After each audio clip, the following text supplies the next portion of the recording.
best for your baby is at thebesttoys.com. From the best strollers, car seats, baby carriers, high chairs, booster seats, rockers, jumpers and bouncers, walkers, baby blankets, feeding accessories, bathtubs. Visit us in-store at Forces Flagship McLean. Shop online now at thebesttoys.com. Order via call or WhatsApp at 332-BABY. And remember, we have the best toys at the best prices. Feeling drained? Struggling to keep up? It's time to take control of your wellness. On this episode of Wellness Unlocked, we're diving into the key nutrients your body needs for all-day energy and balance. With 100% or more of your daily essential vitamins, plus added chromium to support healthy blood sugar, this is complete wellness in a single soft gel. Join us as we uncover how small changes can make a big impact on your health. Don't miss Wellness Unlocked. Watch now on WESN and take the first step toward better health. SM Group International Limited, your solutions partner for the latest innovations, brands and competent staff to meet your needs. We provide products and services in the following divisions: executive services, event rental and services, power and heavy equipment, construction and property management, food and beverage, aggregate and sales and distribution. Check out more on our products and services at www.smgrouptt.com. Contact us at 221-7445 or email at info@smgrouptt.com. We are SM Group International, your solutions partner. My name is Dr. Stephen Carroll, the CEO at Community Hospital of Seventh-day Adventist, and we are committed to making good private health care affordable. For all your medical needs, including dental, radiology, laparoscopy, behavioral and mental health, along with many other services, contact us for more information at 235-5479. Community Hospital of Seventh-day Adventist, where good private health care is affordable. The home of Caribbean content is growing, and we welcome you to be a part of the #1 platform for young personalities who are driven to make a positive impact in society. As we continue to reach every corner of Trinidad and Tobago through our daily broadcasts, our social media pages, or through our 75+ digital billboards across the nation, contact us to learn about our competitive rates via marketing at wesncc.com or call us at 628-5835. WESN Content Capital, television with a difference.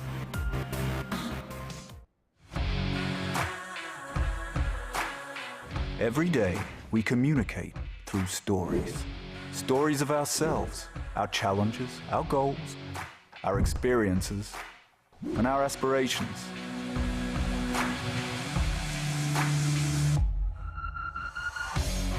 Storytelling is an art that we have mastered. WESN Film Studios comprises a collaborative team of experts with extensive industry experience locally, regionally, and internationally.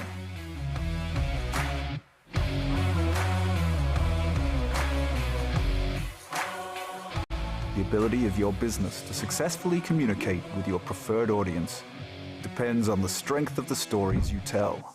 Your vision should be communicated in a high-quality, professional, and creative way.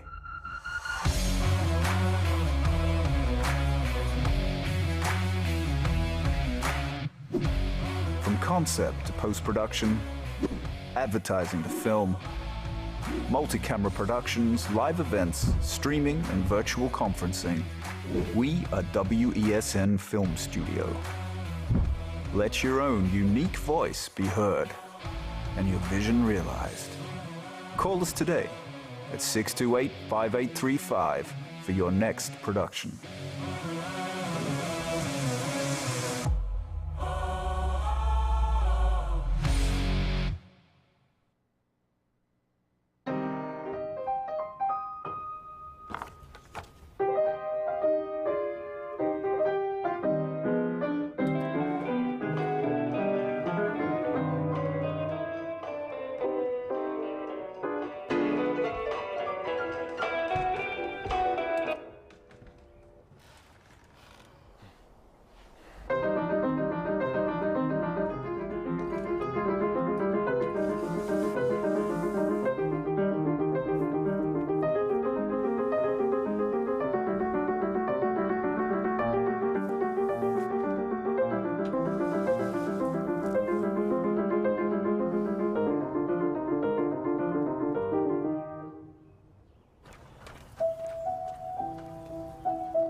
Low energy? Heart concerns? Migraines slowing you down? It's time to take control of your health. Join Wellness Unlocked, the series that brings expert advice and real solutions for a healthier you. In our latest episode, learn how Jameson CoQ10 can help support heart health, boost energy, and even reduce migraines. Get the science, the stories, and the steps to power up your health with CoQ10. Don't miss Wellness Unlocked. Watch now on WESN and start your wellness journey today. WESN.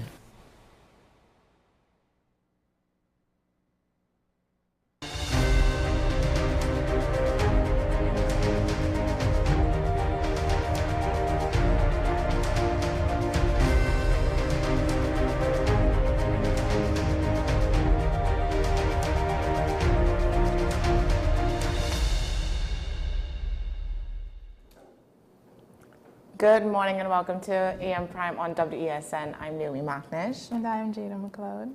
And what a wonderful morning it is, Naomi. It is. It always is. Yes. Once you How start are you it. doing? I'm good. So this morning we have some updates for y'all. Just things that are happening in the news, around the world, / locally.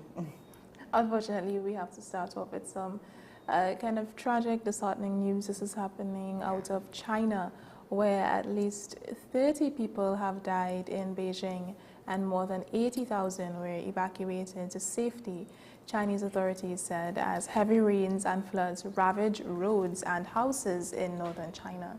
So as we'll be having different discussions on climate change and the effects of climate change and how it affects different communities, different regions. So you know that we have hot weather here, rising sea levels here in the Caribbean, but other countries, they're experiencing heavy rains and floods. Even big countries like China. China is one of the biggest countries, if not the biggest at this point in time, in terms of population.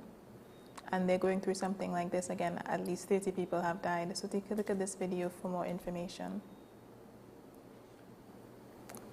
Okay. All right. So it seems that we're having a little bit of technical difficulties. We did want to let you know about that. China is dealing with a summer of very extreme weather. Record heat waves hit the country's eastern region earlier this month, while floods swept the country's southwest. Yes. And these... I saw it started July 23rd. Yeah. A long time to be experiencing all of these different, all of this different rain, because imagine it's raining every single day where you are, and it's causing so much backup and so much flooding.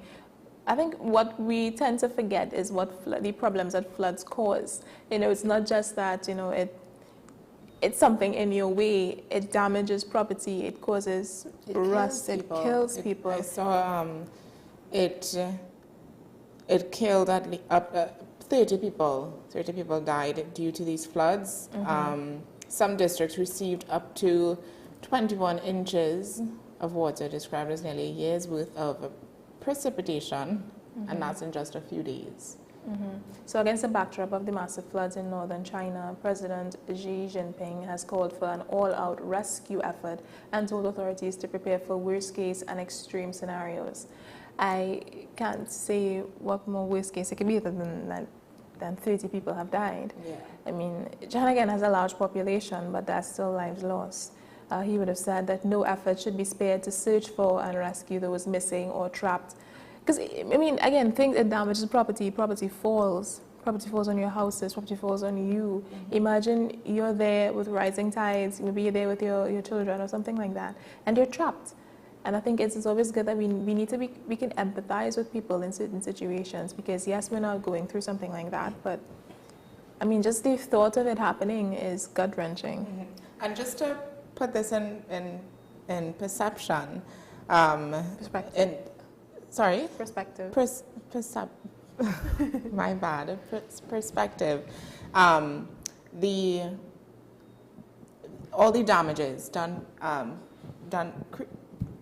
the damages created by the flood is costing them over 76 million USD, and that is what was allocated for relief and recovery. That's not even for that's just relief and recovery, right? So just to get people off their feet, to get people, to find people. Yeah. That's not infrastructure, that's not damage to homes, that's just finding people. That's not where you're going to place them after. Yeah. You're going to take care of them after. These things are expensive. Yeah, that's These things not are bad. expensive. Yeah. So again, as I was saying, 80,000 residents were evacuated in Beijing's Mayun, Fangshan districts and a district called Hebei. Streets turned into rivers, major landslides occurred, and village power outages affected more than 130 communities. They're saying that is a record rainfall that was the highest inflow since 1959. It's quite severe. It's quite severe what's going on there, and it seems to only be getting worse. We did have a video. We may show it later on to you guys to see, because the pictures I'm looking at here are atrocious. This is equivalent to, water encapsulating the entirety of Port of Spain. I'm talking the lighthouse covered. This is a lot of rain. I wish I can share this with you right now. This is a lot of rain, and they're trying their best. They're trying their best to get everyone out, but this is. Yeah, some villages are so small and so remote that it's difficult to get care to them, rescue to them. So sometimes the efforts would take a little bit longer. So if you see if you see more people on social media reaching out for help, because that's something I've been seeing now these days. Something that social media is helpful for, and people need. Need of any kind of money or some sort of anything, they come to social media for that help. Because one thing that some social media apps do, like TikTok, they have something called the creator program, where once you have a creator account and you have a certain amount of followers and a certain amount of engagement, you get paid per view. It's not that much money, but it tends to add up. So one thing some creators do is they make a plea for your attention and your engagement, because the more engagement you get, the more money they get. So that's something I've been seeing a lot. That's been coming across my different social media platforms for different issues, from some Palestinians in Gaza to Haitians to, because of the Haitian crisis, we would have had a conversation on that as well. I feel like there's just a lot of devastation and a lot of people in need. I think that's something that we need to continue to empathize with. Because sometimes, when you see people come across your feed like that, it becomes so much that you kind of become desensitized to it. Yeah, that's why I more or less stay off of social media, try to as much as possible, because not all the time, especially now, you see a lot of things that you don't want to see. And you can't run from it, you can't hide from it, it's happening. Whether you see it or don't see it, it's still happening. But I think if I can control, because it does affect you mentally, emotionally, you feel for them, and sometimes you can't necessarily do anything to help. You just see it, you might talk about it, you sympathize with them, but that's as far as it goes. So another update in other news, after 4 people were gunned down yesterday in a Midtown Manhattan office building, the New York Police Department said it was sending investigators to Las Vegas, where the perceived gunman lived. So we want to learn more about the shooting that happened yesterday in New York City. The shooter was discovered to be Mr. Shane Devon Tamura. He was a 27-year-old. And I know that there's been footage circulating social media. You saw him walking into the building carrying a large assault rifle, and he also had a suicide note in his back pocket, alleging that he suffered from CTE, which is a brain disease linked to head trauma. So the mayor, Eric Adams of New York City, said investigators believe Tamura was headed for the NFL offices, but he took the wrong elevator. Therefore, many people who weren't intended to die.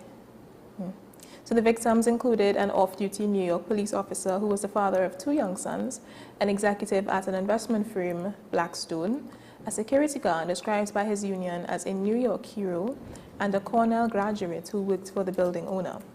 an NFL employee was seriously injured, according to a memo that was circulating via staff. So again, people who weren't supposed to die, they weren't the intended targets. Not to say anybody should have been the intended targets, but people who weren't supposed to die lost their lives to someone who made a choice.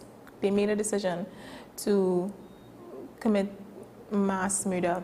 I think that's what that would be called, mass murder. That's 4 people, if I'm not mistaken, lost their lives there. And I'm sure if you spend any amount of time on social media, you will see the memorials coming up. I've been seeing a lot of kind words about one of the victims, the executive at the investment firm. She has a lot of people pouring into talking about her personality and about the life that she led. A lot of people expressed condolences at the vigil that was held in Manhattan. I believe it took place yesterday night. Yeah, the NYPD officer who was killed was an immigrant from Bangladesh, and he had served for approximately 3.5 years with the department's 47th precinct in the Bronx. I also see here Mayor Eric Adams and Commissioner Jessica Tisch praised him for his bravery. And Adams honored him as someone who made the ultimate sacrifice, noting he leaves behind a pregnant wife and 2 young sons, as Jada would have said that. So, and then, you know, when you think about officers being killed on the job, I mean, just like soldiers, you know, these are things that they signed up for. But it's always nice to see that people still give them credit, even though it's just them doing their job. You know? Yeah, you signed up to take on a difficult job, a job where you might, you know, lose your life. But that's never the expectation, I don't think. Well, no, you don't. And nobody ever goes into anything thinking, "Oh, I'm going to die today." No, but you do when you're in a job like that or position like that, you do, and it's at the back of your mind at least. It has to be, because that is your job. You're working with guns, you're working with criminals, you're working with, you're just putting your life on the line daily. So it's not, I don't want to say it's expected, but it's something that could happen. So you always have to be ready for that. This could be my last day on the job, you know? But he got the credit, and do wish his wife, his children, you know, it's not going to be it's not going to be an easy thing to deal with, of course. So my condolences to everybody that lost loved ones during that shooting. I mean, and I know we've had conversations like this before, but the mental health of some people that sometimes pushes them to do certain things. Can we have a discussion about whether or not you think it's, I mean, is it evil, or is it just people are suffering, or is it some sort of warped justice? Why do people do things like that? And then I'm thinking, and I'm watching this evening, just kind of thinking about it. And I know you out there might probably have an answer as well, or have a conspiracy theory as well as to why people do things like this. You know, every single time a tragedy happens, we wonder why. Yeah, I don't know. It goes back to mental health. We had conversations about this previously with mental health. You know, like as you said in the story, he had a suicide note. It ties back to mental health. That is what, you know, a lot of people deal with. Some people don't know how to regulate their emotions, how to depression in itself is a killer. You know, not just for you, but other people as well, because it can affect other people. You can be depressed and it can affect other people. So, in other news, the dispute that's going on between Cambodia and... I just saw this a couple of days ago, and I was like, another war, another conflict amongst 2 countries. Yeah. This and it's so, this one, to me, when I saw this one, I said, it's so random, right? Thailand and Cambodia. Why? You don't hear anything about them? Yeah.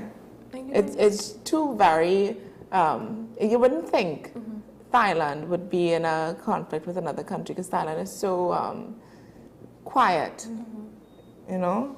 The only thing you ever usually hear about Thailand is natural disasters. Now, this is the first time I'm hearing of a conflict. But they have a lot of they have some social issues, yeah, but you know, economically wise, people wise, they're doing well. Yeah. So that was random to me as well. And as you said, another one, like with between the backdrop of Russia and Ukraine, Iran and Israel and Palestine, so many others. There's Haiti and basically everybody, unfortunately. Yeah.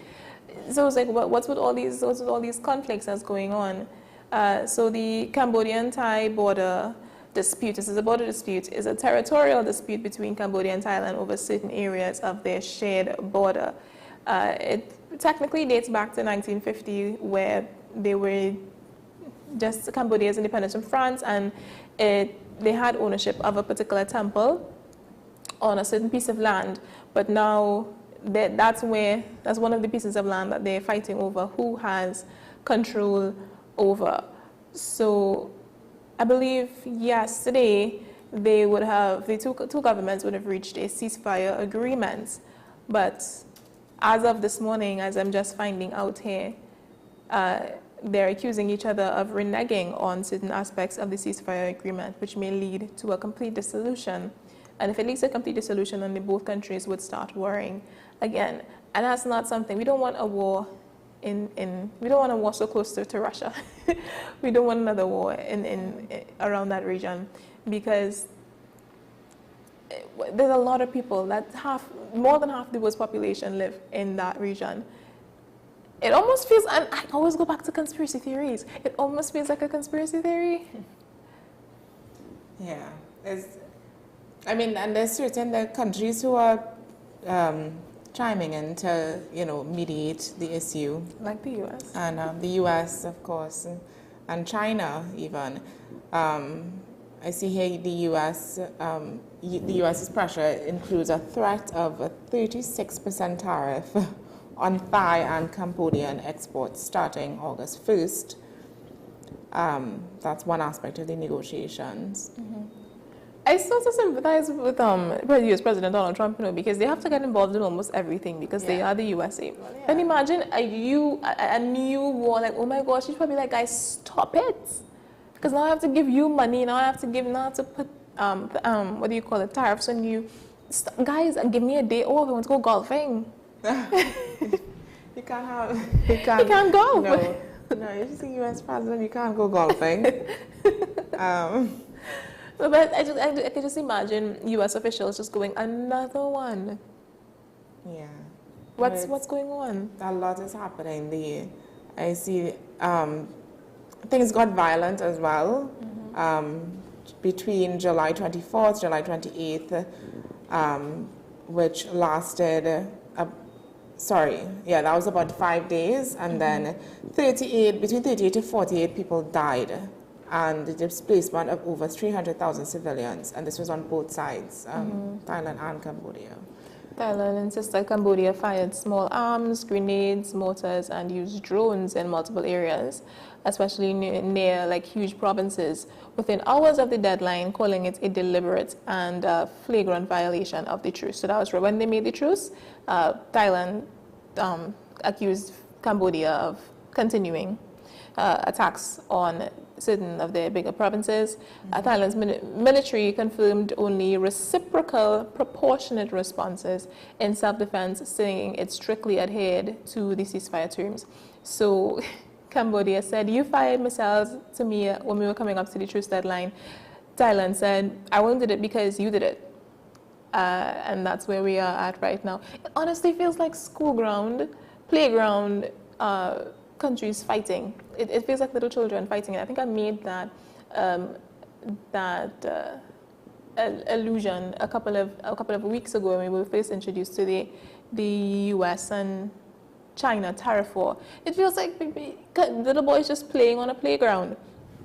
So Cambodia's position is that it denies all ceasefire breaches, stating its forces complied in full in full and warning Thai accusations risk derailing peace efforts. They also call for an independent observer mechanism to monitor compliance.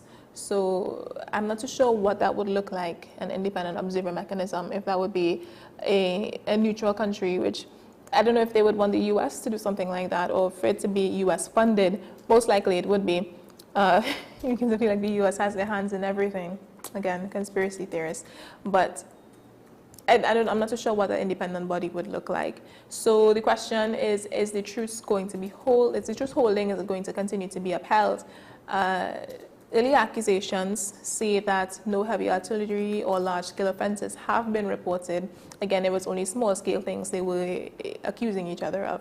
So military commanders from both sides met soon after to discuss troop restraint, establish coordination teams, and plan a general border committee meeting to happen on the 4th of August in Cambodia to further stabilize the situation. And a China-led diplomatic meeting in Shanghai reaffirmed the ceasefire agreement. Even though questions still remain about its sustainability, I do think these two countries can hold off on absolutely destroying each other and themselves in the process with the terms of the agreement, which we will go over in a little bit. So yeah, that's where they're at right now. Again, over 300,000 people were displaced. About 48 people roughly were confirmed dead. Significant damages to homes, health clinics, and schools. The ceasefire was mediated by Malaysia and backed by the U.S., the Trump administration. China got involved in the end there, as I was saying, to reaffirm the agreement, with the U.S. threatening, as Naomi would have said, 36% trade tariffs if violence continued. So when you have countries like Malaysia, China, and the U.S. saying, stop this, in addition to that, Thailand and Cambodia, I don't think they want to destroy their people. So I feel like this is something that will pass really quickly, but I want to cross my fingers on that. So yeah, key diplomatic military committee meetings is going to be happening on August 4th, and they're hoping for an observer team to make sure that both sides stick to the plan. And I really hope it works out for them. And this isn't something that is drawn out like the others that we've seen. So we will keep a close eye on that and update accordingly. Up next, something Jada, I'm sure, is excited to talk about this morning as well. OpenAI, which rolled out a study mode. And this OpenAI is ChatGPT, which is one of the most popular AI tools amongst people in recent months or years. Yeah, about since 2020, 2019. Yeah. So this is an educational companion. The feature is available to all logged-in users, free, plus, pro, and team, and aims to foster active learning by guiding users through reflection, questioning, and personalized feedback instead of giving immediate answers. So when I saw this, I'm thinking, okay, this is what we were talking about, people using ChatGPT, especially students, and not being able to think on their own, not being able to when they insert a question or prompt into ChatGPT for school, ChatGPT usually gives us the answer without, if we say, explain this, sure, but we always get the answer. We always get, we don't have to do any thinking on our own, right? So this feature now comes, and it seems, I'm not exactly, I didn't read the whole thing, but it seems as though this is exactly what we needed based on what we were concerned about with OpenAI. For students. For students. So one thing I just did is I just went on to ChatGPT and I typed in study mode. So it says the study mode is a built-in feature of ChatGPT, not under that name, but many people use it as a focused, intentional way to interact with ChatGPT. So when you say study mode, it immediately adapts the tone. They say it helps you structure your learning, encourage active recall, allows real-time Q&A with explanation. So you don't have to go and ask, can you explain this to me? It immediately would explain it to you. It gives you summaries, flashcards, practice tests, and keeps you focused with reminders or timers if you want it to. One of the questions I had for it is, will it remain free? Because hello. So it says that because ChatGPT has a free version of it, which there are limiters on it, but it is a pretty comprehensive, thorough plan if you choose to take the free version. Study mode is a part of that free version, and it's free for now on the free plan. You can use tools like what I was saying before, summaries, explanations. But if you want faster responses, better memory, and tools like uploading PDFs, pictures, generating diagrams, you would need to pay for the paid version, which is ChatGPT Plus. There is no expiration for study mode. As long as the free plan exists, the study mode would exist. So it's a user-driven approach, but OpenAI could evolve features behind paywalls over time. So essentially, yeah, it had to pay for the more advanced features. I also asked it for its pros and its cons. It says it helps you to focus because it locks off all social media and all distractions. It lets you ask questions in your own words and get clear and instant explanations. Helps you with quizzing yourself. No long search is needed. It gives you concise breakdowns. You can learn at your own speed without the pressure and turn anything into flashcards, mini lessons, or practice exams. So what it said is the cons was that you're not going to get real-time feedback from a teacher or professor. You kind of have to trust ChatGPT, which again has the propensity to hallucinate, which means it can take information that is incorrect, and sometimes it needs a couple of back and forth before it can give you any accurate answer. So you want to just be mindful of that. You don't have the teacher, the professor. You can take it to your teacher, professor, which is what I think yesterday we were talking with, we were watching a video with this guy from CNN, Fareed, and Bill Gates, where he was saying that he takes the information that ChatGPT gives him and he goes to his smarter friends and asks them if ChatGPT got it right. So something like that. You get the answer from ChatGPT, it makes sense to you, you understand it, then you go to your teacher and you say, hey, is this an accurate way of going about this? Is this a good way to get the answer? And that's a great way to use ChatGPT. ChatGPT is also dependent on user prompts, so you have to put in an accurate enough information to get an accurate answer. So sometimes the results may feel generic unless you tweak your question. No real memorization. You still need to review actively.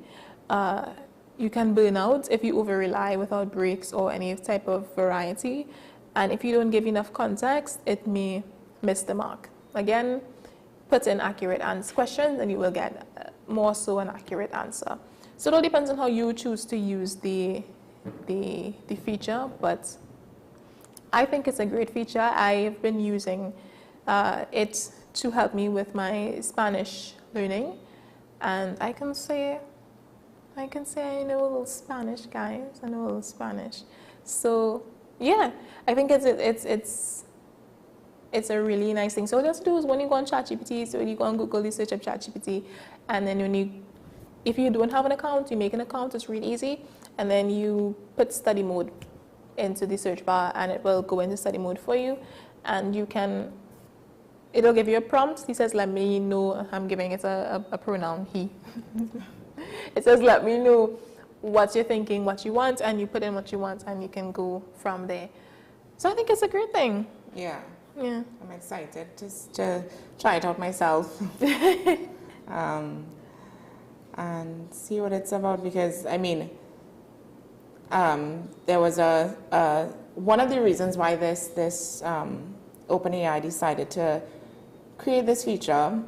There was research and studies done, and there was also an academic survey, a survey of academic integrity violations done in the UK that found almost 7,000 proven cases of cheating using AI in 2023-2024, equivalent to 5.1 for every 1,000 students. That compared with 1.6 cases per 1,000 in 2022-2023. So it just goes to show that the AI, cheating using AI has increased a lot in recent years, which we know because I think for anybody who is a student at the moment, whether that's tertiary level, whether that's secondary school, even primary school, uses AI in some way to assist them with assignments, with tests, whether you have especially if you have an open book test. I know tertiary students especially, I would say uses AI probably the most among the others. Because there's no direct oversight. No, they're more or less left to study, to do things on their own, especially if they have assignments. So I would always encourage tertiary students, use it responsibly. And this is coming from somebody that I always get tempted to use ChatGPT to give me all of the answers, but it can give you the answers, but also teach you at the same time. So take advantage of it.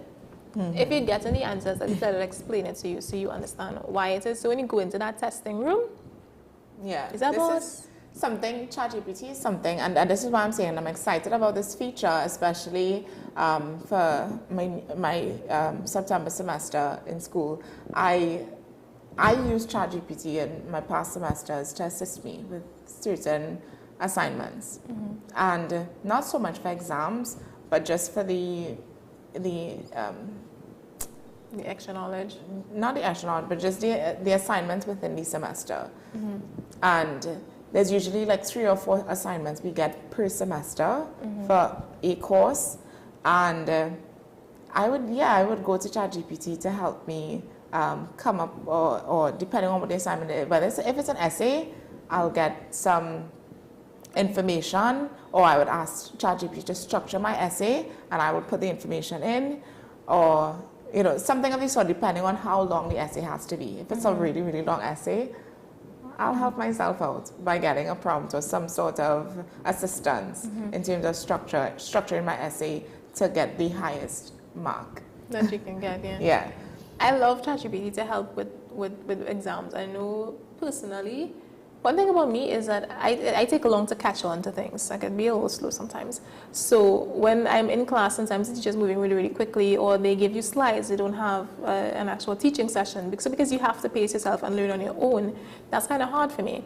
So I use ChatGPT personally to explain things to me. So if the topic is on television screens and I'm like, I don't really understand that, I ask ChatGPT to break it down for me and become my teacher in a way. And it usually does a really good job at it. Again, you take the information that you learn from ChatGPT and you go back to your professor and you say, does this make sense? Can I understand, is it right to understand it in this way? I know it's not the way you taught, but does this way work? And once they understand it, and that's the thing about professors, usually they love to help out and say, this is how you understand it, and that's great. I would suggest you do this, or I would suggest you do this differently. And it's something that it can be a tool in addition to your learning environment. Yeah. If you use it wisely. And the other thing too, so we're getting this study mode feature in ChatGPT, but it's up to students to want to use this feature, because you'll still have access to ChatGPT giving you answers or writing you your full essay, or doing your all your homework, right? Don't let it do that. It's going to give you wrong answers, guys. If you test ChatGPT about, especially Caribbean knowledge, if you have Caribbean studies or anything like that, it's going to give you the wrong answer like 8 times out of 10. Okay, or it's going to have something in that essay that you wanted to write where it's gonna say that Nelson Mandela was our president. Nelson Mandela wasn't even Caribbean, bro. Like you can't expect ChatGPT to give you all of the answers, because again, ChatGPT doesn't know everything. It knows what we know, but it's artificial intelligence. The intelligence is artificial. And I want people to understand that. It just scours the internet for whatever's out there. And what if whatever's out there is wrong? It's gonna give you the wrong answer. So don't just rely on it to do your homework or your essays, because it's going to give you it's going to look nice, it's going to look like it reads well, it's going to look professional. But once you actually get into the meat of the matter, which your professor is going to do or your teacher is going to do, it's going to be CRAP. Yeah, and then you're going to fail, and then they're going to tell you you don't have academic integrity, and then you're going to fail out of your school, and then what's going to happen after that? Look what I'm going to. Right? So see about yourself. Take front before front take you. Right? And don't over rely on AI. Yeah. The study mode is definitely something we should take advantage of. It doesn't matter your age, just if you're doing any sort of study, any sort of even work, right? Because I know many adults in the workforce use ChatGPT as well to help them on their job, right? It's not a secret. So take advantage of that. I'm sure the study mode is something that can help you on your job as well.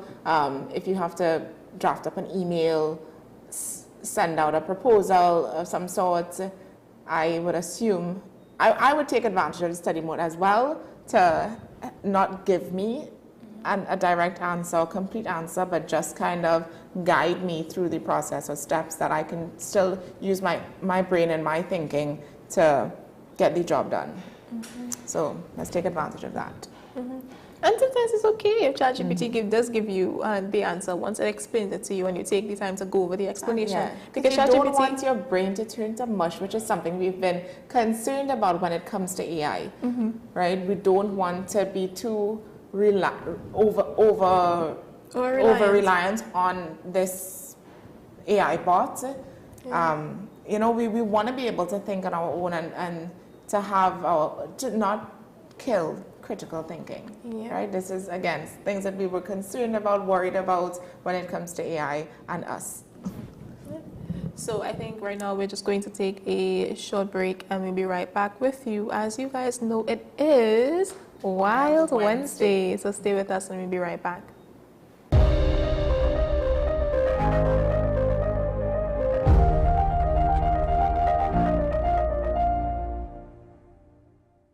Low energy? Heart concerns? Migraines slowing you down? It's time to take control of your health. Join Wellness Unlocked, the series that brings expert advice and real solutions for a healthier you. In our latest episode, learn how Jameson CoQ10 can help support heart health, boost energy, and even reduce migraines. Get the science, the stories, and the steps to power up your health with CoQ10. Don't miss Wellness Unlocked. Watch now on WESN and start your wellness journey today.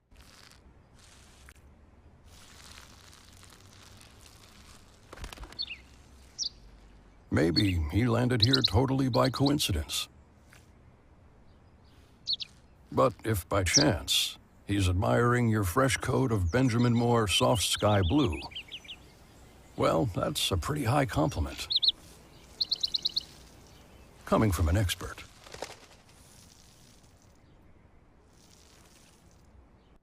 Do you need treatment for obesity or any related abdominal procedures?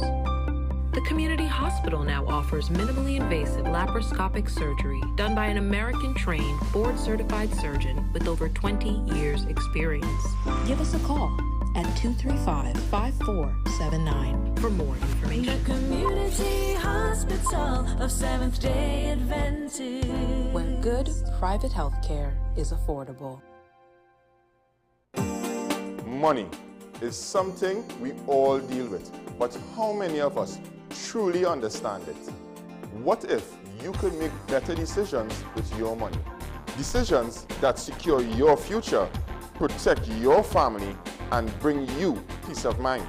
I'm Darren Jacobs, and I'm here to help you make sense of your dollars. Welcome to Dollars and Cents, the show that breaks down the financial world in ways that matter to you. No jargon, no confusion, just real conversations about money, your money. So join me every Wednesday at 10 a.m. on WESN for Dollars and Cents.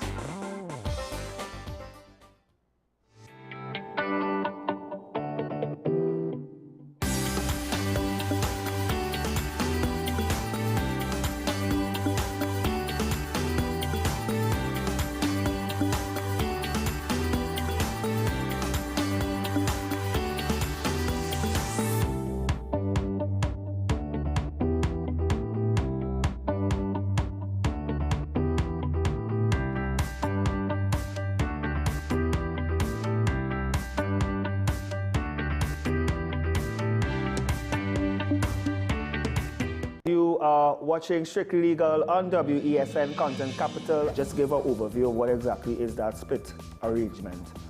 Nah, you don't need to register nothing. We can do that another time. But then it becomes a hit, and then everybody starts to want to claim. The laws that predate many of the independent countries' constitutions are going to be those colonial laws. We know there are an infinite amount of circumstances that would lead to a murder. I have a great idea and I have a great concept, but until it's actually expressed, it does not become intellectual property. Accomplishments or targets of a forensic accountant is to quantify what may have been lost. We believe we're different criminals and we manipulated the law and we're exploiting the system. A responsible journalist will reach out to the person who they have the information on for a comment.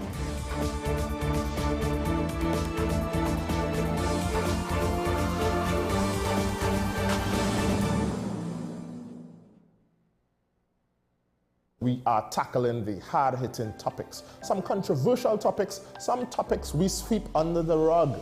You don't always have to forgive in a relationship for it to move forward. If it is you are in a situation where you forgive the person, but to the detriment of yourself, what are you really doing? It is very uncommon for somebody in the younger age group to have dementia. Atheists don't not believe. Is that I can't disprove God, but you also can't prove God, so we cannot have a stalemate. We'll focus on the woman who's being the victim, right, or the man who's being the victim. We exclude the children.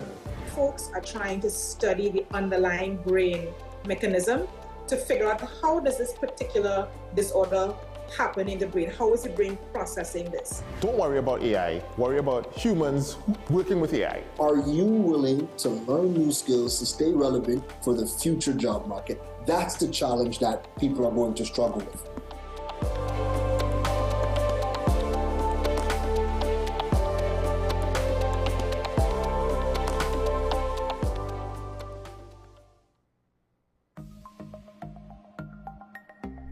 Knowing how to tell authentic is as easy as 1, 2, 3. Find it, match it, search it. Step 1. Find the style number on the tag. Step 2. Match the style number inside the jersey with the number on the tag.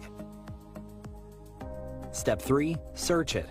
A quick Google search of the style number will verify the jersey is authentic when the search results match the jersey being searched. Don't be fooled by counterfeit jerseys. Before you buy, remember to find it, match it, search it. Fan Zone, 2 locations nationwide. Center City Mall, Chaguanas and Movietown, Port of Spain. Nationwide delivery available. This is Face of Sports, WESN Content Capital. How you felt about the kiss on the lip? That's the business. I'm not to do with that. I find that was distasteful. The national senior team, whether you like it or not, that is the model for all other teams to follow. I'm assuming that the regional requirement may be a much stricter requirement. This is not about Pro League and Super League.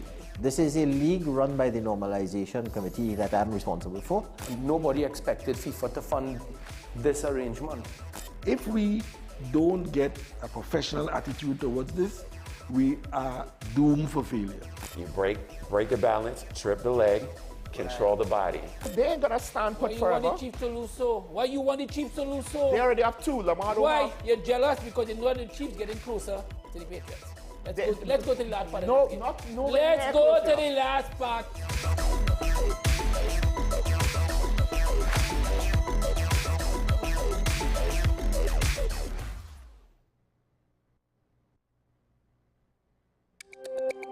Every word, every line, every paragraph depicts a real moment in someone's life. A father, a sister, a mother, a brother. We at Newsday are dedicated to you, the people, and through independent, unwavering journalism, strive to always bring your stories to life. Because your stories are more than just words. Newsday, independent and credible. Every day, we communicate through stories. Stories of ourselves, our challenges, our goals, our experiences, and our aspirations.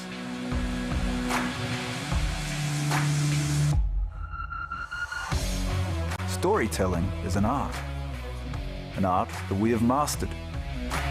WESN Film Studios comprises a collaborative team of experts with extensive industry experience locally, regionally, and internationally.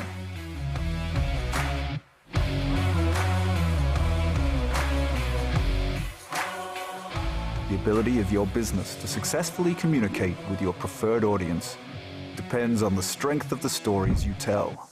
Your vision should be communicated in a high-quality, professional, and creative way.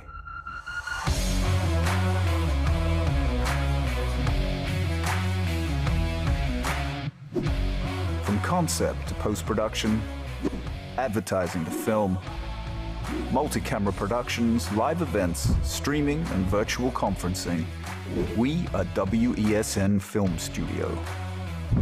Let your own unique voice be heard and your vision realized.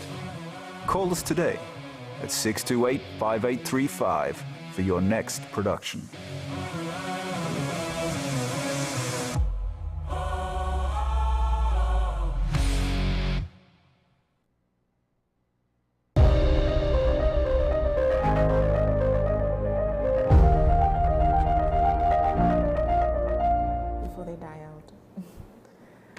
Welcome to Wild Wednesday. Cue the bumper. I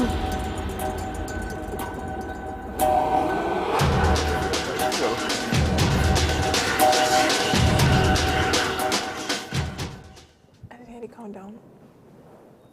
All right, so this is the segment of the week that we always look forward to. We're super excited for today. Right? So we have, as always, been joined by Mr. Ricardo Mead from the El Seguro Center for Wildlife Conservation. And he's in studio this morning. Welcome, Mr. Mead. Good morning, ladies. I feel like Christmas in July, seeing your colors and your radiance there. And to blend in, I have my little red, more festive there. And even one of my eyes is red. So it's all, that we're blending in and color coordinating and matching. No, my red eye is because of some foreign object got in there and my contact wasn't too happy. So it looks far worse than it actually is. It's being treated. So I'll be fine. I'll be fine. And I have with me a guest whose eyes are not red at all.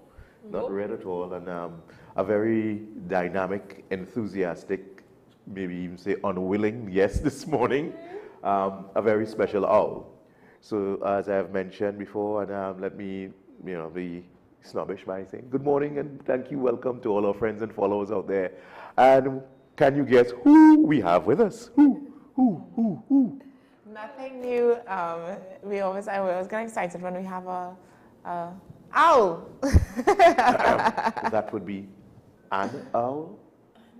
An owl. An owl. Yes. Teach your children right, But if I say the type of owl, I could say A. Yes. But once we go in A-E-I-O-U, we have to use the right. Love that. Because the children, when I go out there, I said, can you guess who is coming? And we say A-owl. I'm like, no. It's not A-owl. It's an owl, right? So we use every opportunity to teach, reach and teach. You never know when somebody's going to write that in ASCA. And that's the difference between that little points right there. So it matters, especially for these young ones.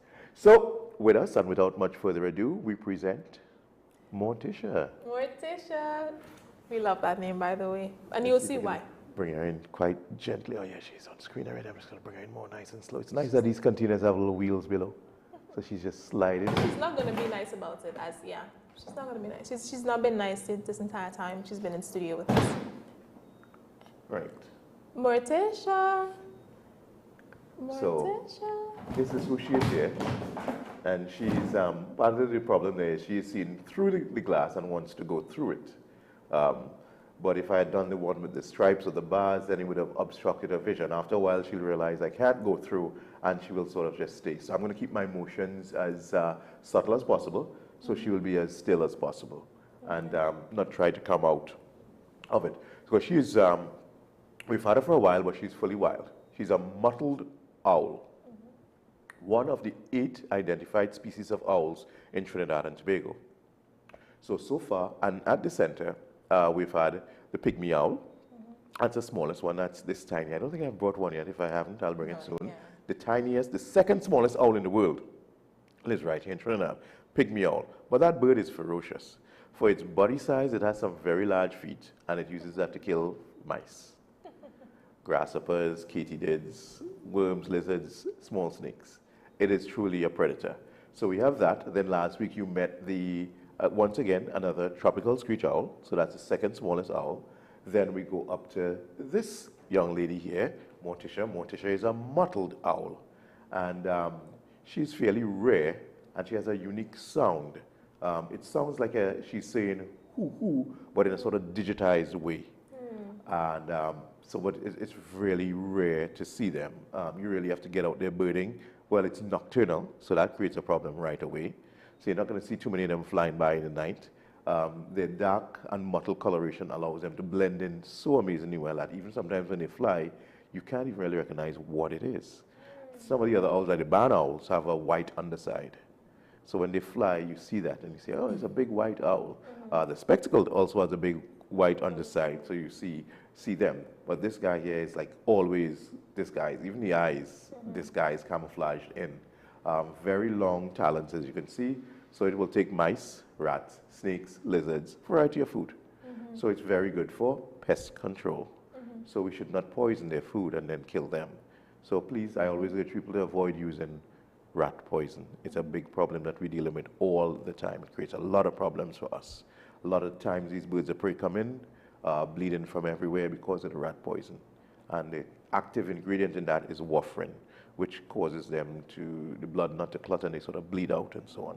So it's a major problem. So we need to shift away from using rat poison to save these beautiful animals. So we also have the, after this guy, okay, there you go. After him would be the barn owl, and then we have this spectacled owl. And then we have three more owls that are not so common. One is a striped owl, I think one is a short-eared owl, and the last one always gives me problems. I don't know if it's the short-legged owl, the long-legged owl, but we do have 8, 3 of which are much more difficult to see. Many times in the course of a year, we would have 5 of them at the center. That would be tropical, barn, pygmy, mottled, and spectacled. Those 5 are, for us, common. But the other 3, I have never put my hands on any of them. I've seen lots of pictures of people who, go after them and get the pictures, but to actually touch them, I've never touched them. So we're very lucky in that way. And when I keep saying it might seem very repetitious to say, we have a biodiversity hotspot. We have so many animals in this 5,500 square kilometers of little rock that we call our home, that the rest of the world looks at it like, how could they have so many things? And we're here like, oh, we have too much animals, I've only seen this and here and that there. No, we have to appreciate that, because one day, when it's done right, that is going to turn into a sustainable income for a lot of people. It's going to raise a lot of people above the poverty line, and they're going to be able to feed and clothe and buy books and send their children off to school by doing something sustainable that benefits everybody and the planet on the whole. How you could beat that? That's a win-win. Win-win all around. So I've been having conspiracy theories all morning, conspiracy theories as to why that's not happening. Yeah, it's... Who gets all the money? We don't want to share the wealth? Right. It takes a lot of will and understanding of communities and people. Feathers are very beautiful. Yeah, you see that? Yeah, hence the name mottled owl. Yeah. I'm just looking at her long legs. They're really, really long. Is there a reason as to why they're so long? Well, I guess when many owls actually do have long legs, but their feathers sort of crunch down and they sort of hunker down a bit on there. But remember, they're predators. So you would imagine the same legs that would be on a hawk or even an eagle. That's what they go after their food with. Yeah. So and they don't want to have it close to their body. They want to be able to grasp and grab. Imagine them getting mice in a semi-depressed state in a hole. So they'll have to reach in there and grab them, or even a snake, and then still keep it away from their body, and then use their beak to rip it apart and kill it and then eat it. So when you think of owls, do you think that owls are so, you think that owls are so cute and gentle, but then when you consider how they how they eat or how they hunt. Right. It's scary. Yeah, it is. They're just as bad as a hawk or a even more of a ferocious predator. Because I've seen videos of owls swooping in and grabbing hawks off their nest at night. Wow. So even just that's the ultimate home invasion right there. Yes. And there is no stand your ground to protect them. Yes. Okay. Sometimes she just swoops in. I've seen there with a mother hawk with her babies, and the owl just swoops in and grabs the baby, and mother can do nothing about it because she can't fly off at night after anybody. Yeah. She can't see. Yeah. So it's like someone you're home and someone coming in with night vision and raiding you. You have no idea where the enemy is, where it's coming from. They just do what they do and they're gone. But that's part of nature's plan and control. Sometimes the predator becomes the prey. And we have to understand that sometimes it looks sad and she grabbed the babies and so on.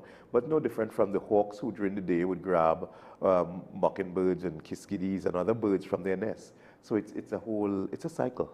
Yeah. It's a cycle. But it's even more incredible when you think of the owl going after a bird just as big or just as intense as they are. Yeah. So I saw this, Mr. Mead brought this for us. It's like a information sheet. Yeah. Because our focus about is education. About the mottled owl. Yeah. That's it there with its wings fully spread. Yeah. So for each species that we use for ambassadorship, an ambassadorship is usually where an animal cannot go back in the wild. We would use it for education purposes. Because without this opportunity, do you think you probably would have seen a mottled owl? No. Or had an opportunity to be up close with it? Unfortunately, this one is in wonderful condition, so it's going to go back into the wild. Yeah. So its jumpiness is actually good. Its uneasiness around people is actually excellent. So that is one of the bases for it to stand up now to go back in the wild. We just have to ensure that it is capable of killing its mice. And this girl's gone. Morticia is going to be back in the wild as she's looking out at the camera. Yes, you're on Look at her eyes, y'all. When she came in, I was like, why does this owl look so evil? Her eyes are pitch black. They're round and pitch black, unlike the tropical screech owl, which kind of has a brown. Yeah, the orange and the yellow. Yeah. So it's very, very different. Very different. But she's just amazing. And she has these amazing eyelashes. Yeah, she's just trying okay, I don't want this spotlight. I want to be out of here. So there's a part on this sheet that we were very curious about. It says, like most owls, the mottled owl is nocturnal and spends the daytime in dense vegetation where it may be mobbed by other birds. Yes. Can you tell us about that? That happens all the time with almost any bird of prey. Right. The most common mobbing site is with the yellow-headed caracara.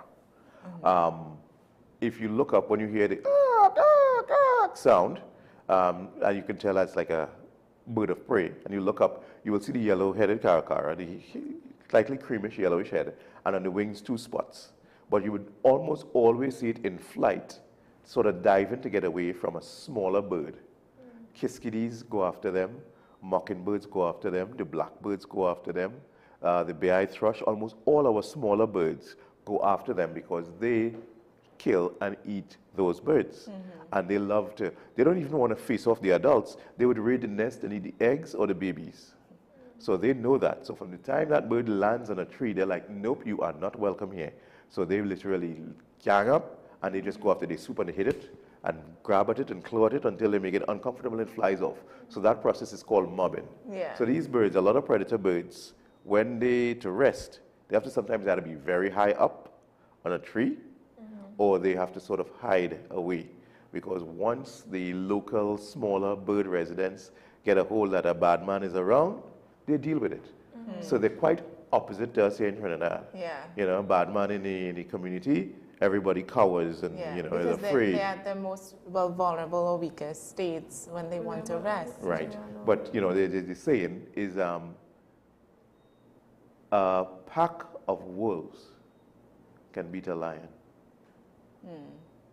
Right? And when you think of it, that's basically what it is. Yeah, he can kill any one of those birds, but when they take the fight to him in that aggressive manner and they outmaneuver him, okay, he can't, when he's flying and they're hitting him on his head and so, he can't do anything about it. He can't catch anybody. right? Almost none of the predators can retaliate and counterattack. So they take it to him, and then from the time you even try to focus on one, there comes another one, and hits you, and he hits you, and he hits you. So they know that process of mobbing. Basically, it's just like a mom saying, this is our home, this is our territory, this is our children, you're not welcome here. And they go after them. So that it's just amazing to see it with the kara, and you hear them bawling. A lot of times when we first hear to look for birds, you really don't have to see first, you have to hear first. Right? Because you're driving along, you're not driving and watching up in the sky, you'll crash. But you're driving along, your window open, and you hear the bird make the noise, and you can pull yourself aside on the road, and then you start looking, and then you buy binoculars and you spotting scope or whatever. So the sound, listening, is the first thing in birding. And that's why I love it for children. More children as birders are going to make better human beings, because right now the problem is parents messed up their children with devices. Okay, it has got to go bing and flash and ding, ding, ding, or just to keep their mind going. And life is not like that, people.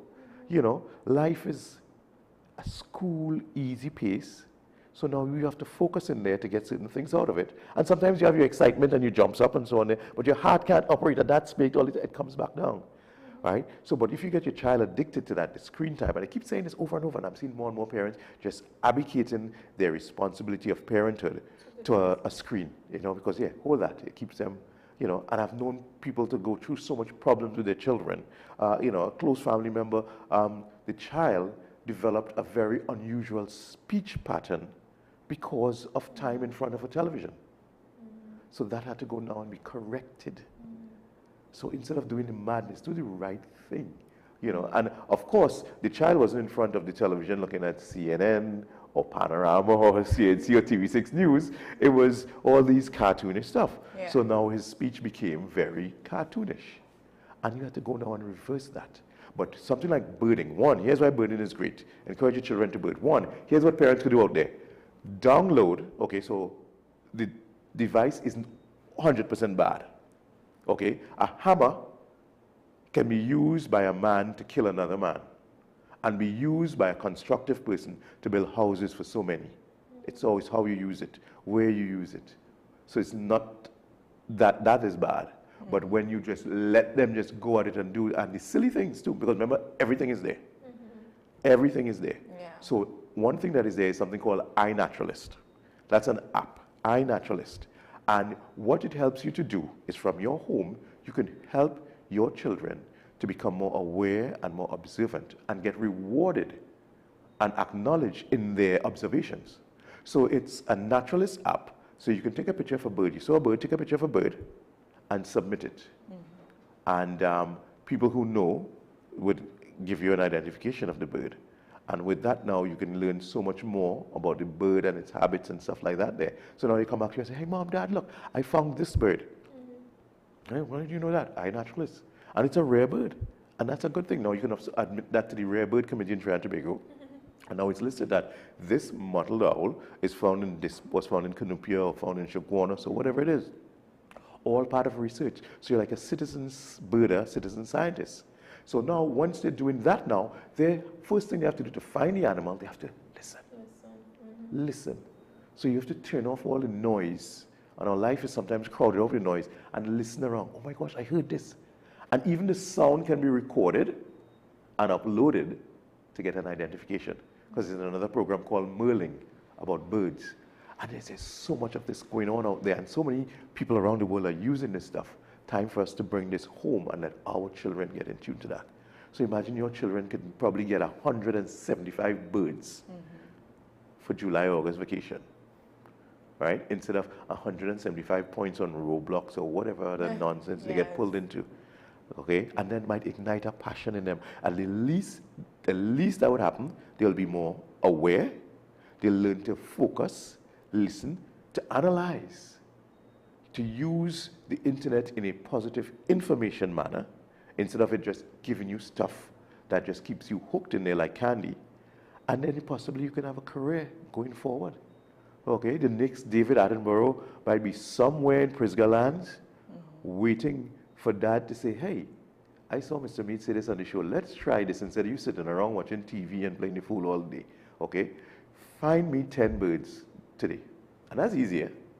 or find 10 animals. You can take a picture of the bachak, boom, leaf cutter ants, and they show the colony and the structure and so on like that there. Pigeons. Amazing birds that we take for granted. Right? Those are actually rock doves that are, they probably helped us to survive more than one of the, other than chickens, one of the most important birds out there. We take them for granted. Oh, pigeon all over Port of Spain. How did they get here? They're from the cliffs of Dover in Europe and so on. How did they get here? They were brought here, they're homing pigeons. They fly thousands of miles to get home. They have something in their brain that they calibrate as the first GPS with the magnetic fields on the earth, and they find their way home.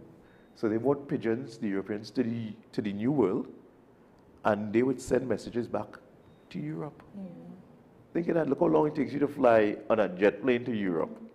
And these pigeons will fly and go right home, and then they would catch it and take the message, as you would have seen in the shows, send a raven, send a raven. We all know what show that is, right? Game of Thrones. No. You didn't look at Game of Thrones? Never watched it. Never? No. I'm giving you a homework assignment. No.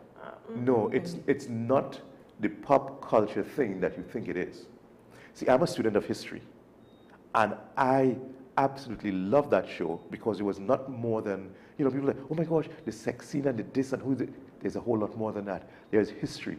And even the last episode, I absolutely loved it because I knew where they were going and coming from with regards to that there. Most people are like, oh, it was too dull. They talked about the republic. They talked about Senate. They talked about democracy coming out of a kingdom because it was a king. Look at what's going on in the world today, where some places are fighting towards that and some people are moving away from a democracy into more of a kingdom where you have one person dictating and stuff.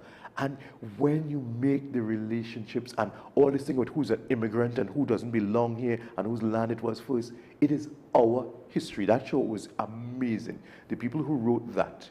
See, don't just watch it like a soap opera daytime thing. If you know world history or have any understanding of it, you see that they used us human beings and wrote us into these stories. A little dragon, a little fantasy and so on there. But we've always had that. Trinidad, we have our Sukuya, right? Ball of fire, right? So people like, oh, dragon and them kind of stripping. I say, ma'am, you ever hear about Sukuya? Yeah. That was right here. Everybody everywhere have their fantasies and the craziness and all kind of thing. Papa Boa. I've never met him. I mean, people have called me that. I don't think I'm that hairy. I'm trying, But it's just, the amazing thing is that from animals and people and stories and history, the connectivity and the relationship is just amazing. And another just that, because you said that, I just remembered something. A few days ago, I was driving up, where was I? But I can't remember exactly where I was driving. But it was somewhere in the hills. And I think I saw okay, that is a story. That is, yeah, I just remember that. I was stunned, and he, so just to be clear, Papa Boy is the one with he's short and he has his legs, feet turned, he's tall, his feet are not turned. Papa Boa is the protector of the forest, protector of the animals. Right. So he's a big, just imagine Neptune, god of the sea, in the forest. That sort of thing. And he isn't he have something? He's supposed to have like hooves or something. Goat, kind of like a centurion, but goat legs or horse. Yeah. But okay, well then maybe it wasn't him. Focus. But a dwen is really small. A dwen is like this, right? Well, a dwen is supposed to be a child that was not baptized but passed. Yeah. So they come with their legs turned backward and they lure small children into the forest. It could have been, it was something, it was just really, it seemed not human, like it felt not human-like. And it was small and it just ran across the road and it went behind a car. And as soon as, because I was coming around a corner, right? And it moved so fast and I didn't see it properly, but I just kind of, I knew I felt uneasy. It wasn't human. It wasn't human. It just kind of, it was already halfway across the road when I bent the corner. Right. So I kind of just saw it and it went behind a car. And as I drove up, I kind of looked, there was nothing. I saw nothing, I don't know. And my heart was beating so fast. And a monkey? It wasn't a monkey. It had 2 legs. They do too. They do. No. But it was standing up. It was up. It was. Yeah. It had. Yeah, they go upright. They pick up stuff and run with it. It can't be, no, because it wasn't tall and it wasn't like super short. It was the size of. It could be up to like, so if you think of it, ran behind a van. It was like probably a Hilux, and the height of it was about to the door handle. So it was pretty tallish. Okay, I understand. It's a buck. A buck. Yeah, a buck. I don't know. But anyway, I can't remember exactly where this was, but this was a couple of days ago, actually.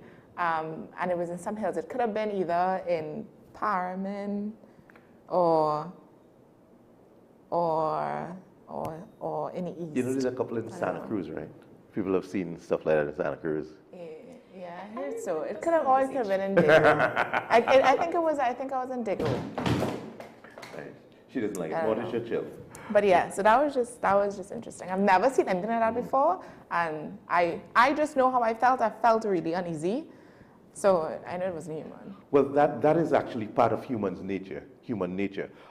When we don't know about something or someone or a situation, the doubts come in. Why we lived is because we have a mechanism in us to protect ourselves. Yeah. And sometimes that protecting ourselves manifests as attacking something else also. So that's why people will attack something that is strange, and they even show videos, movies that if an alien comes down, the humans would swarm on it and beat it up and kill it and stuff like that. There, same thing with the animals. People see a snake, they kill it first, chop it up, and then take a picture and send it to me and ask me what kind of snake it is. Well, it's a dead snake for one, but while it was alive, it was totally harmless. It was eating rats and roaches around your house, and so this is why the education, when you educate, it just fills in that black hole and makes such a difference in life. How many people come up to me and say, I didn't know that. Yeah. We stopped doing this and we stopped doing that. A few people have come to me and told me they stopped leaving their dog food out. I wish more people could understand that. Once you get home, you feed your dog. Once it's finished, once the dog walks away from that bowl of food, take it up. Yeah. One, you save money, and you can save their life. Yep. So my dogs don't leave back any food in the bowl. They eat everything, but we do pick up the bowl when they're done and wash out, take it inside. Even the empty bowl is an attractant to Mr. Crapo, Il Frogo, and that's not good, because if the dog bites it, you'll be in a lot of expense or a lot of tears when your animal dies or gets sick. So do the right thing, people. Protect your animal. You love your dog? Keep the frogs, keep the Crapo away. Just wash the bowl. Keep your area clean. You don't want snakes and scorpions and centipedes around your house? Keep your surroundings clean. Yeah. It's quite simple. You often create the environment for them and then call me crying that they're in the environment. You made that. As you make your bed, so shall you lay in it. I was talking to a lady yesterday, and she was telling me she goes running around her home most days, and she would always find a snake.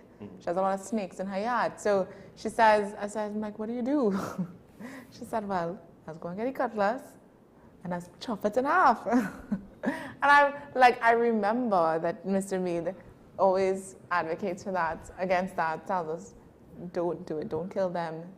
They're part of the environment. They kill all these rats and So I told her she shouldn't do that. She said, no, I don't care. She said, I don't care. Yep. I don't want, And she just described, she said up to the day before, she's running and she saw one against the wall. And she went for the cutlass and she waits. And as she's following the snake, and the snake knows what's coming. So it stayed against the wall where she can't reach it. And then as soon as the snake pulled its head out to come down on the lower step, she just chopped off the head. So understand my fears living in this country. You put information out, you try to educate people, and you have people when their first instinct is a basic instinct. Now I understand the basic instinct and how it works and brought us to where we are here in 2025.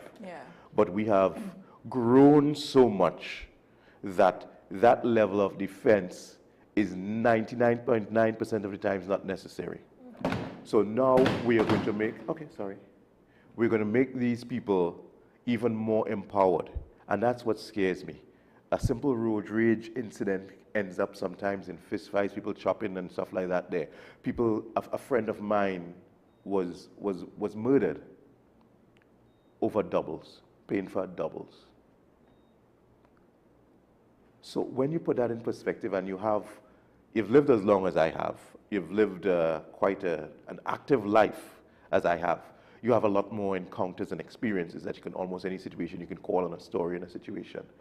And now you want more people to have access to arms without having the mental capability to deal with themselves. Look how many shootings we had in the past few weeks. Man shot his wife or his partner and claimed it was for an intrusion and stuff like that there. It's scary. And I've always known about this. Living in New York, you're in like a hotbed where there's so many people, the cases come out, and then now you can do a comparative and understand of carrying a weapon, what is the possibility of something bad happening to you? It increases tremendously. So if we do not grow up here, that's where your first defense is mentally. How are you just going to put weapons in the hands of people who are up here not ready? So let us consider that aspect of it, okay? And let us consider that we in this country overreact too much, right? It's like, take it to that next level. We go from 0 to 100. We're bad, we want to fight, and now that is easy. It's very difficult to stab up someone, It's a very personal thing. Easy to pull a trigger. It's clean, you don't even see sometimes the impact of it. Impact is the exit wound on the back and stuff like that. And I've seen this so much, spending so much of my formative years in New York, that people who talk about this don't even understand. They've never seen someone who was shot. They've never held someone with their part of their body blown off by a gun in their hand. So it seems easy and precise to just shoot someone, but there is a whole lot behind it, and there's consequences for our actions. And that's what we need to understand. So you kill the snake, Miss Lady, your friend, who killed the snake, the consequence for action, she will be overrun by pests. Because when they're all gone, who's going to save her? So a roach moves in and like, hey, no rainbow boas here, let me breed. Then a rat moves in, hey, no mackerel, let me breed. And then when it's bad, now you're calling different sort of pest control to put down chemicals. Now they kill the birds also. So now even more pests come in. And now the potential for leptospirosis, asthma for your grandchildren because of the roaches, so many things associated with these pests. All because you decided to kill a harmless thing instead of just leaving it alone.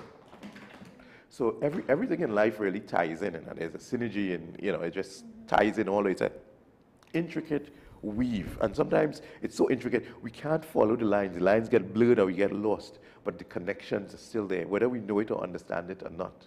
Our connections with this animal is there because your activity in putting on poison, that poisonous food that killed this animal, and then more of that pest which you were trying to get rid come back in your life, and then you call me, and when I show you that connection, you're like, okay, so how do I get owls to come on my property now? That's the most important question I'm getting these days, isn't it?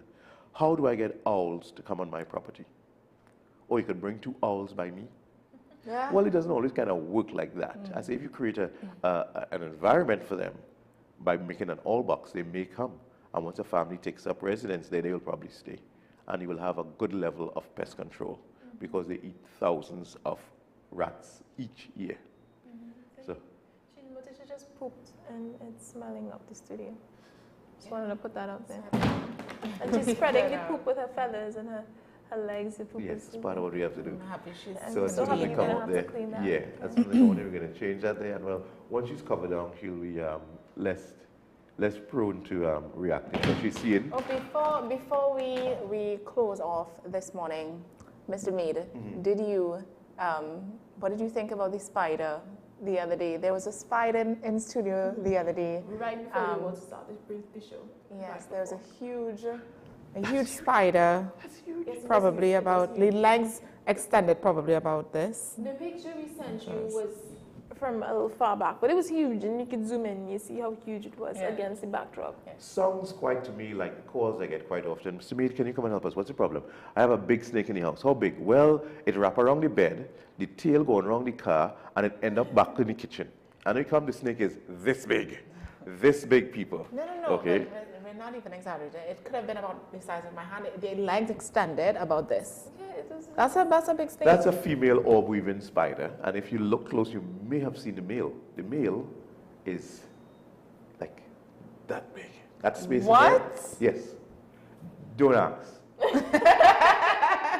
Don't ask. So I just want to say, I'm using my brain a little bit, maybe not. I don't know if in the right way, but so this mottled owl, right? It says on the same card, it says females are considerably larger than males. The mottled owl shows the greatest degree of sexual dimorphism of any species of owl. And what I understand of sexual dimorphism is the differences between males and females in animals, right? So this spider also has a high degree of sexual dimorphism. Tremendous. She's about, I would say, 1,000%, according to Donald Trump.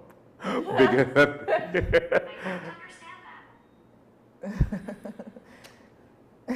Siri wanted to be involved. Yeah. Yes, so she is massive compared to the male. So you can tell who is who. So why would the male be nearby? You said if you looked closely, the male would be nearby. Why would the male be nearby? Well, once the web is spun and if decide it's a comfortable area, he would do his manly duty of fertilizing the eggs. And then she would create a nice little egg sac. She was massive, right? So I am in shock still that the male is like this small, and the female is like this big. So you imagine, like if we talk, like look at that. Small axis cut down big tree. Oh my gosh, yes. So what was the name of her? That's an orb weaver, and it looks like a silver orb weaver. There's another one called a golden orb weaver spider. So you can send we're gonna try to see if we can get the picture up in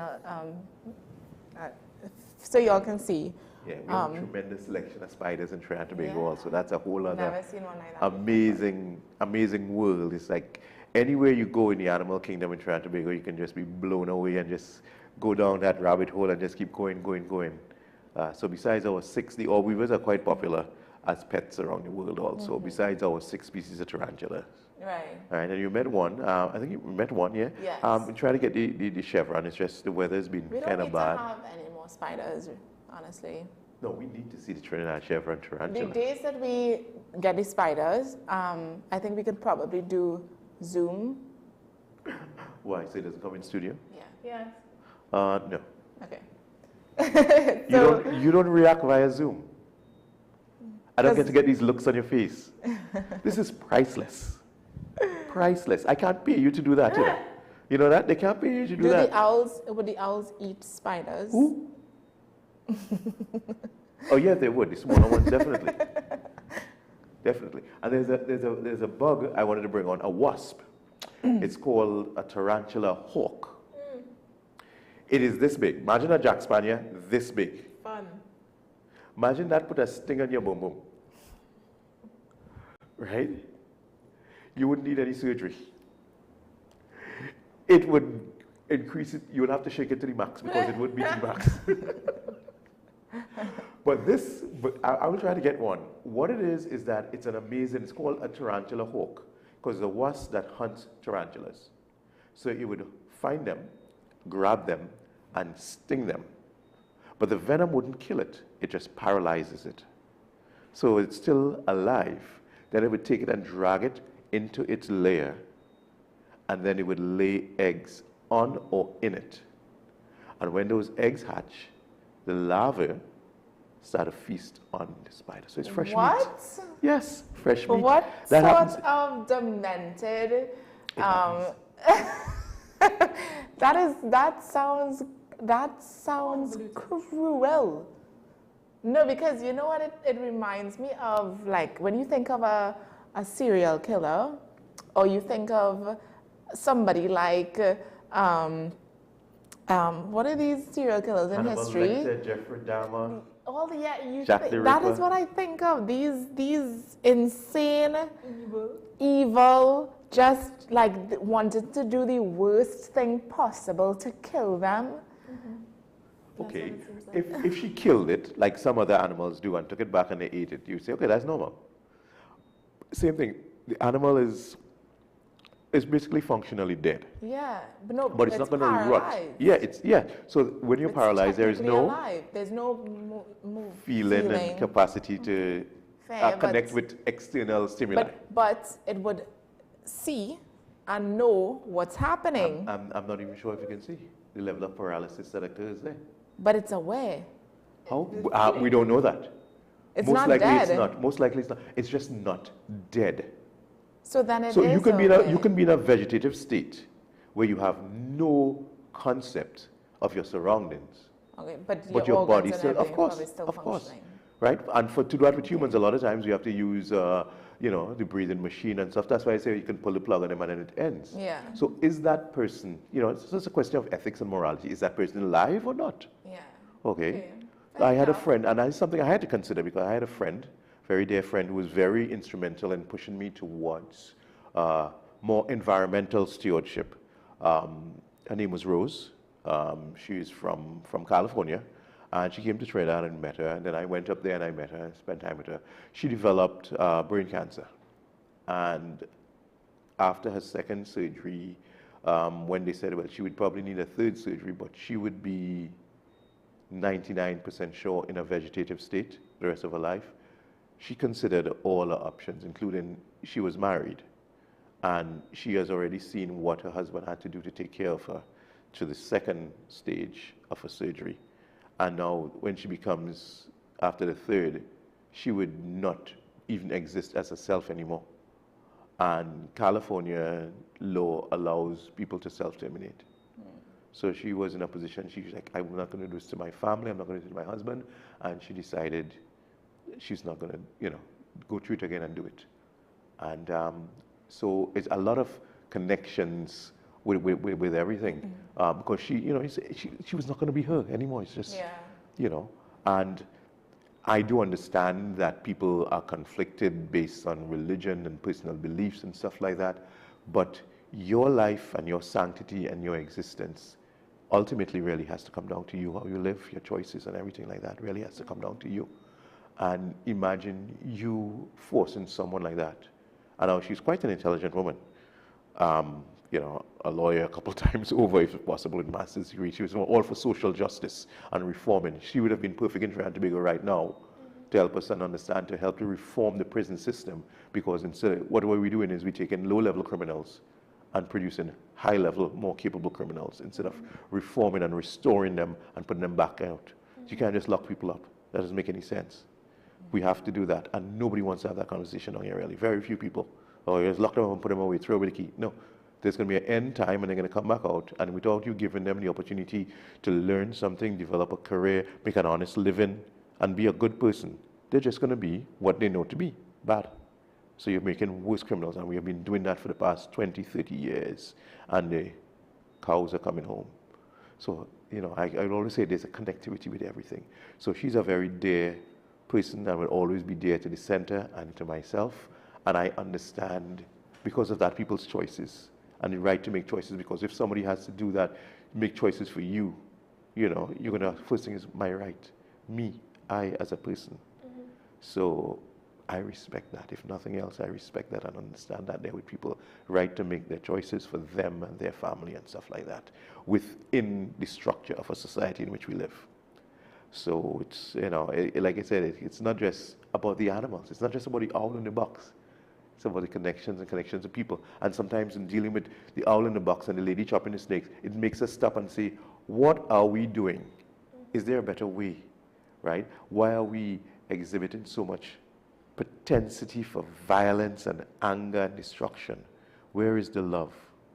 Where is the care? Where's the empathy? Or more importantly, where's the compassion? Even for the animals as well. Yeah, everything. Once you have compassion, it overflows and goes everywhere. You don't cap it and say, well, all right, full the bucket, that is enough. One bucket of compassion a week, that is it. I'm not going to be compassionate no more.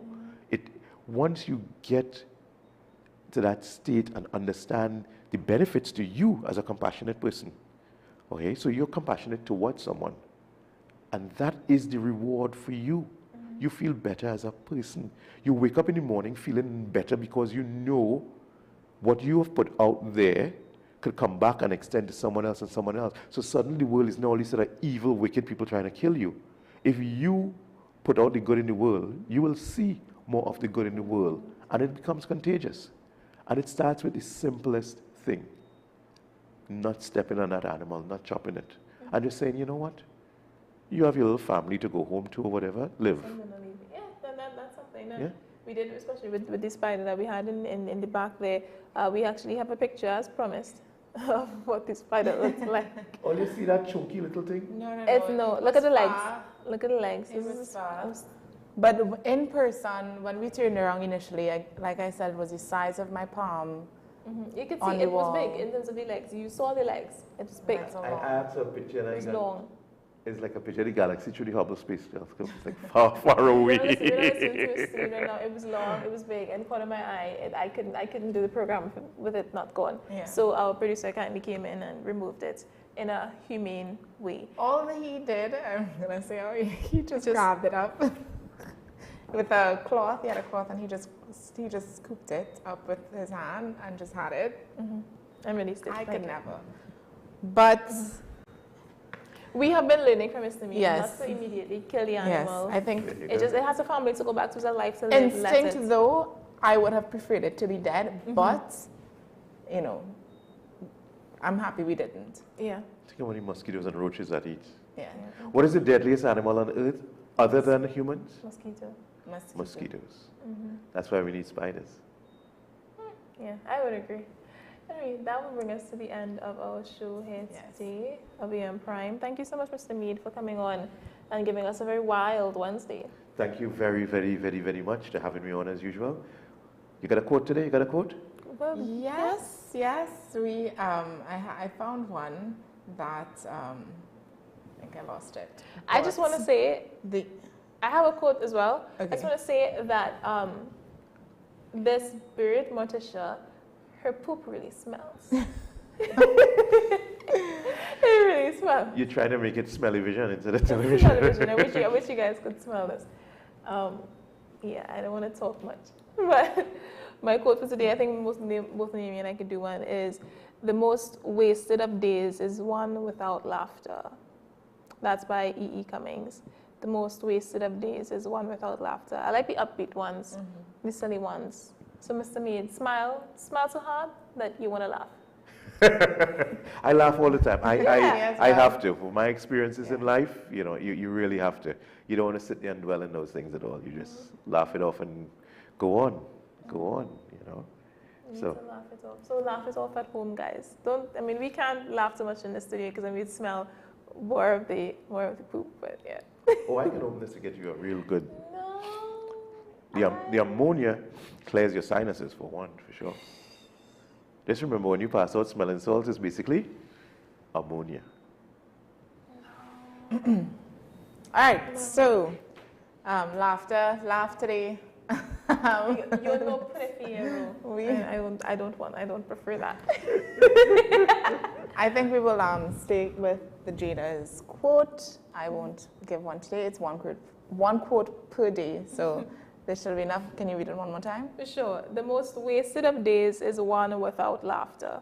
Don't waste your days. Don't waste your days. So laugh today, smile.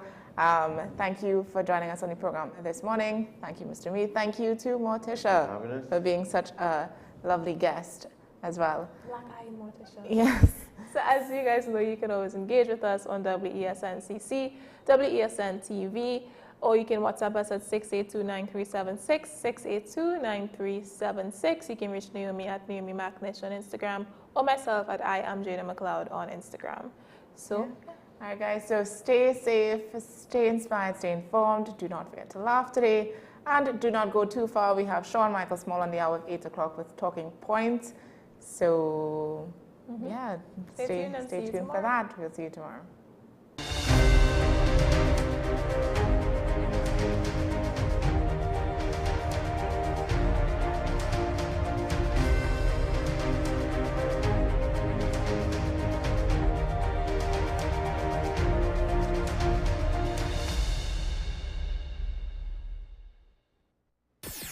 WESN.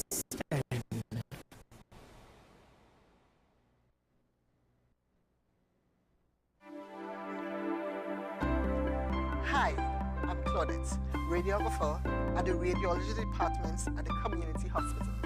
We offer high-quality service with state-of-the-art equipment in X-ray, ultrasound, CT, and mammogram. Come, our friendly staff awaits you. Give us a call at 235-5479. The Community Hospital of Seventh-day Adventist, where good private health care is affordable. Low energy? Heart concerns? Migraines slowing you down? It's time to take control of your health.